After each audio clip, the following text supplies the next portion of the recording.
ચાલો આજે આપણે ઇતિહાસના થોડા મહત્વના પ્રશ્નો જોઈ લઈએ.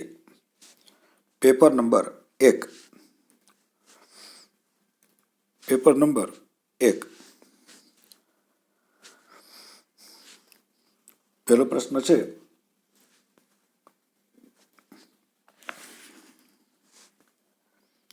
સુરેન્દ્રનાથ સેને મહાવિદ્રોહ અંગે કયું પુસ્તક લખ્યું છે?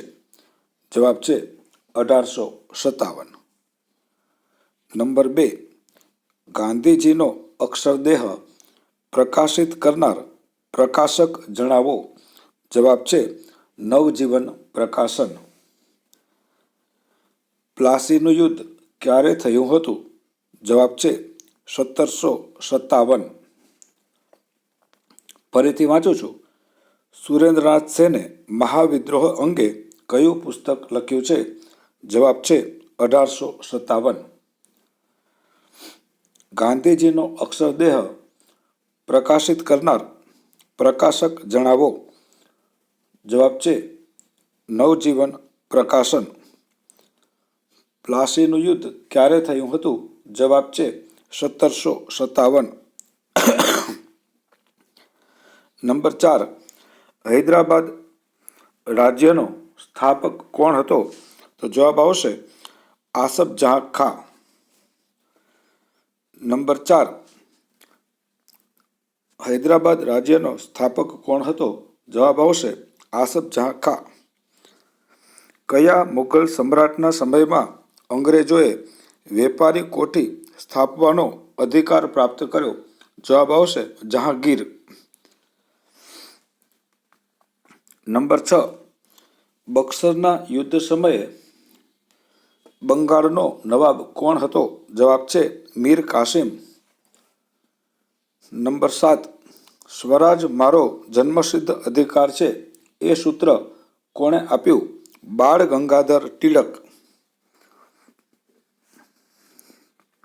નંબર 8. મોહનલાલ કામેશ્વર પંડ્યાએ કોના ઉપર બોમ્બ ફેંક્યા હતા? જવાબ છે વાઇસરોય મિન્ટો અને લેડી મિન્ટો. નંબર 9. ભારતે પ્રથમ અણુ ધડાકો કયા સ્થળે કર્યો હતો? જવાબ છે Pokhran. Number 10. Space application centre ક્યાં આવેલું છે? તો જવાબ આવશે અમદાવાદ. સ્પેસ એપ્લિકેશન સેન્ટર અમદાવાદમાં આવેલું છે અને સાયન્સ સેન્ટર છે થુંબામાં આવેલું છે. આવું પુસ્તકમાં આપ્યું છે. નંબર 11. કયા ગવર્નર જનરલ ભારતમાં પોલીસ તંત્ર શરૂ કરનાર જણાય છે? જવાબ છે કોર્નવોલિસ. રેગ્યુલેટિંગ એક્ટ ક્યારે અમલમાં આવ્યો? જવાબ છે 1773. એના પછીનું છે, રાણી લક્ષ્મીબાઈ કયા રાજ્યના રાણી હતા? જવાબ છે ઝાંસી. અંગ્રેજોએ તમામ હોદ્દા પર કોને નિયુક્ત કરેલા? જવાબ છે અંગ્રેજો. ઢાકાનું કયું વસ્ત્ર વિશ્વવિખ્યાત હતું? જવાબ છે મલમલ. નાગપુરનું રેશમ શાના માટે જાણીતું છે? જવાબ છે રેશમી બોર્ડર.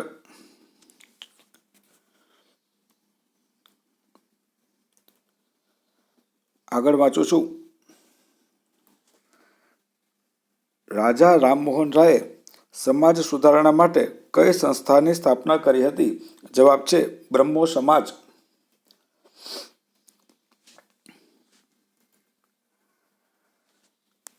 રામકૃષ્ણ મિશનની સ્થાપના કોણે કરી હતી? જવાબ છે સ્વામી વિવેકાનંદ. આફ્રિકામાં રંગભેદની નીતિના વિરોધમાં આંદોલનનું નેતૃત્વ કોણે લીધેલું? જવાબ છે નેલ્સન મંડેલા.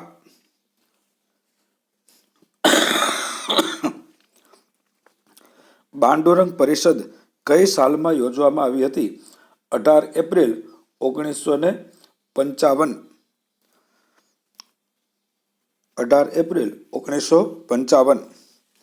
હવે આપણે 1 માર્કના પ્રશ્નો ખાસ તો જોઈ લઈએ। અત્યારે આપણે પ્રશ્નપત્ર નંબર 1ના વિકલ્પો જોઈ લીધા, તો સાથે સાથે આપણે 1 માર્કના પ્રશ્નો પણ જોઈ લઈએ। મરાઠી સત્તામાં સર્વપ્રથમ પેશવા કોણ હતો? મરાઠી સત્તાનો પ્રથમ પેશવા બાલાજી વિશ્વનાથ હતો। તેણે પેશવા તરીકે 1713 થી 1720 સુધી શાસન કર્યું। મુંબઈનો ટાપુ અંગ્રેજોને કોની પાસેથી મળ્યો હતો? મુંબઈનો ટાપુ અંગ્રેજોને પોર્ટુગીઝો પાસેથી મળ્યો હતો। બ્રિટનના સમ્રાટ ચાર્લ્સ બીજાના લગ્ન પોર્ટુગીઝ રાજકુમારી સાથે થવાથી તેને દહેજ સ્વરૂપે મુંબઈનો ટાપુ મળ્યો હતો। બ્રિટિશ હિન્દમાં સુપ્રીમ કોર્ટની સ્થાપના ક્યારે થઈ? ભારતમાં સુપ્રીમ કોર્ટની સ્થાપના ઈસવીસન 1773માં થઈ હતી।